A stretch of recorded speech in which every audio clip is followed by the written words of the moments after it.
আমাদের যে ক্যাপশনস গুলো আছে বা আমাদের যে আমরা যে কাজ করে থাকি সেই কাজের যে ক্যাপশন সেটা হচ্ছে আমাদের ট্রান্সফরমেশনস, এমপাওয়ারমেন্ট, আর হচ্ছে আমাদের এডুকেশনাল এমপাওয়ারমেন্ট, ট্রান্সফরমেশন। এবারে ট্রান্সফরমেশন বলতে গেলে যেটা হচ্ছে আমরা শুধু এইটা ভাববো না যে একটা ছোট ছেলে বা মেয়ে তাদের শুধু এমপাওয়ার করব বা তাদের ক্যারিয়ারের দিক দিয়ে এমপাওয়ার করব। ট্রান্সফরমেশন কথা কিন্তু অনেক মানে আছে, আর সেই মানেটার মধ্যে হচ্ছে যে এই যে যারা যে সমস্ত বৃদ্ধ বৃদ্ধারা ওল্ড এজ হোমে বসবাস করে, আজকের দিনের সেই যে একটা গতানুগতিক চিন্তা ভাবনা যে ওল্ড এজ হোম মানেই তারা দুঃখে আছে, বেঁচে রয়েছে। হ্যাঁ, আমার এখানে আমি আজকে যেই দুটো ওল্ড এজ হোমকে নিয়ে এসেছি, একটি হচ্ছে রামকৃষ্ণ ওল্ড এজ হোম আর একটি হচ্ছে নতুন ঘর। রামকৃষ্ণতে যারা থাকেন তারা কিন্তু নিজেরা পে করে থাকেন, আর নতুন ঘরে যারা থাকেন তারা কিন্তু ফ্রিতে থাকে, যিনি কর্ণধার আর কি, ওরা রাস্তায় যারা থাকে, যারা বাড়ি ছাড়া হয় তাদের কিন্তু তুলে নিয়ে এসে ওই নতুন ঘরে থাকা হয়।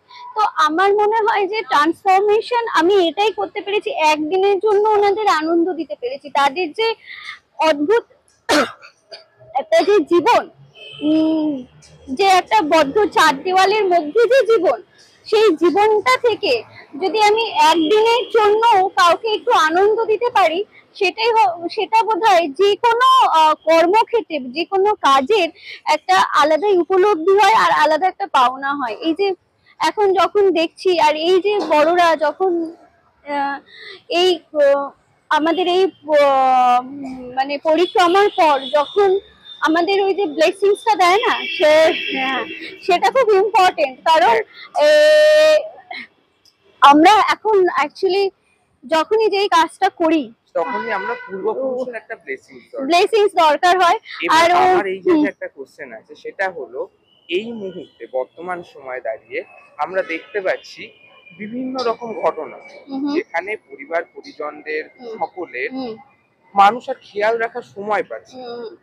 এই জায়গা থেকে এই যে অনবদ্য ভাবনাটা, এই ভাবনাটা প্রথম এলো আমার অ্যাকচুয়ালি অনবদ্য, আমি না এটাকে অনবদ্য আপনি বলছেন তার জন্য অসংখ্য ধন্যবাদ, কিন্তু আমি অনবদ্য কিছু করিনি। আমি একটা গতানুগতিক রুটিনের মধ্যে থেকে তাদের বাইরে বার করেছি, আর সেই বাইরে বার করাতে তারা কিছু সময়ের জন্য, কিছু মুহূর্তের জন্য তারা নিজেদেরকে ভালো রাখতে পেরেছে।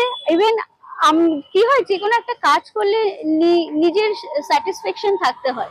এবারে সেই স্যাটিসফ্যাকশনটা হচ্ছে আমরা যারা আমাদের যত সহকর্মীরা আছে তারা সবাই স্যাটিসফাইড। এই মানে প্রিভিয়াস ইয়ার যেটা হওয়ার পর, আমরা প্রিভিয়াস ইয়ার থেকে আরম্ভ করি চাঁদমালা এই অনুষ্ঠানটা, এটা হওয়ার পর আজকে মানে আজকের দিনটার জন্য না উই অল ওয়ার ওয়েটিং যে কখন হবে, কিভাবে হবে। ইভেন ইউনো মানে এই ব্যাপারে আরেকটা কোশ্চেন ছিল, আমরা আরেকটা ব্যাপার, আমরা যথেষ্ট ভয় পেয়ে গিয়েছিলাম যখন ওয়েদার ফোরকাস্টটা পেলাম যে বৃষ্টি হওয়ার সম্ভাবনা আছে, এন্ড উই ওয়ার থিংকিং মানে লিটারালি যে আমরা কি করে কাজটা করব, হবে কি হবে না, আমাদের মন খুব খারাপ হয়ে গিয়েছিল। যখন আমার মনে হয় যে প্রত্যেকটা ভালো কাজে না একটা পাওনা থাকে, যখন আমি আজকের ভোরে উঠলাম আর সূর্যটা ঝলমলে দেখলাম, and I kept in my mind যে আজকের দিনটা তাহলে ভালো যাবে। আমি আর একটা কথাই মনে করি, if you are sing positive, everything will be a positive, don't worry. আগামী দিনের প্রজেক্ট ডেফিনেটলি আছে। আগামী দিনের first of all Gauri's foundation vocational training institute চালু করতে চলেছে, যেখানে বিভিন্ন handcrafted, interior designer, grooming classes, paramedical, কারণ আমাদের সাথে বুডিস হসপিটাল ওতপ্রোতভাবে জড়িয়ে আছে, তো সেই ক্ষেত্রে প্যারামেডিক্যাল যত ট্রেনিং হয় সেইগুলো আমরা দেওয়ার ব্যবস্থা করব। এটা গভর্নমেন্ট অ্যাফিলিয়েটেড হবে।